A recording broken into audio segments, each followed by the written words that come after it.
Student one shot में देखते हैं कि रेवेन्यू रिकॉग्निशन प्रिंसिपल क्या कहता है, क्या उसका मीनिंग है। According to this principle, revenue must be recognised when a transaction has been entered into and the obligation to receive its payment has been established.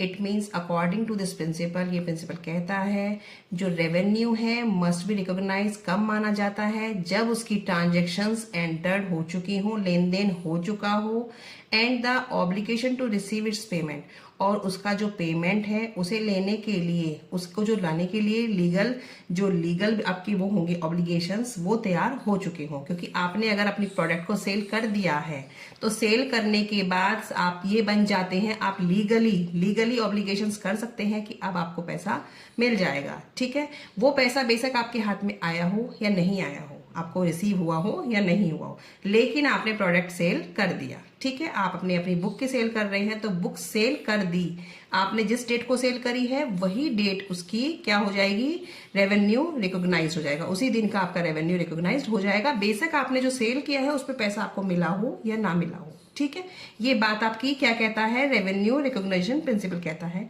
Example से आप समझ लेते हैं, एक्स ने गुड सोल्ड की है टू वाई को on Feb 2024 में and got its payment in May 24। उसने फरवरी में कोई अपनी गुड्स बेची, माल बेचा, और पेमेंट जो रिसीव हुआ है वो 24 मई को हुआ है। ठीक है, फैब में बेचा था, मई को हुआ है। लेकिन रिकॉग्निशन प्रिंसिपल ये कहता है कि जो रेवेन्यू हुई है वो कब हुई है, Feb 24 में। तो आप कब रिकॉर्ड करके दिखाएंगे, फरवरी में ही दिखाएंगे, फैब में। ये नहीं कि आपको पेमेंट आपको जब मिला तब, नहीं, आपने फैब में कर दिया, ऑनरशिप उसको दे दी, ट्रांसफर कर दी है, ट्रांजेक्शन्स का आपका जो है वो लेन देन हो चुका है, उसके बाद आप फैब का ही रिकॉर्ड करेंगे, आपको पैसा कब मिला हो या नहीं मिला हो या बाद में मिला हो, जो भी है।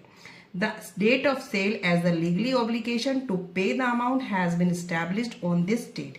जिस दिन आप प्रोडक्ट को सेल कर देते हैं उसी दिन आप लीगली ऑब्लिगेशन कर सकते हैं कि आपको अमाउंट, वो पैसा मिल जाएगा। पैसा, उस राशि को, जो भी अमाउंट है उसको मांगने के लिए आप उसके हकदार हो जाएंगे। ठीक है, कहने का मतलब ये है।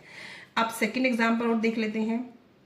X got an advance for rupees 10,000 in April 24 for sale of goods in June 24। X ने एडवांस 10,000 ले लिए अप्रैल में, जबकि वो गुड्स कब बेचनी थी, जून में। The revenue shall be recognized in June 24। The date of sale of legally obligation to pay the amount arise only from the date of sale। तो वो कह रहा है कि जो हम रेवेन्यू जो इसमें रिकॉर्ड करेंगे, रिकॉग्नाइज्ड करेंगे, कब मानी जाएंगी, वो जून की ही मानी जाएंगी, बशर्ते आपने अप्रैल में पैसे ले लिए हों।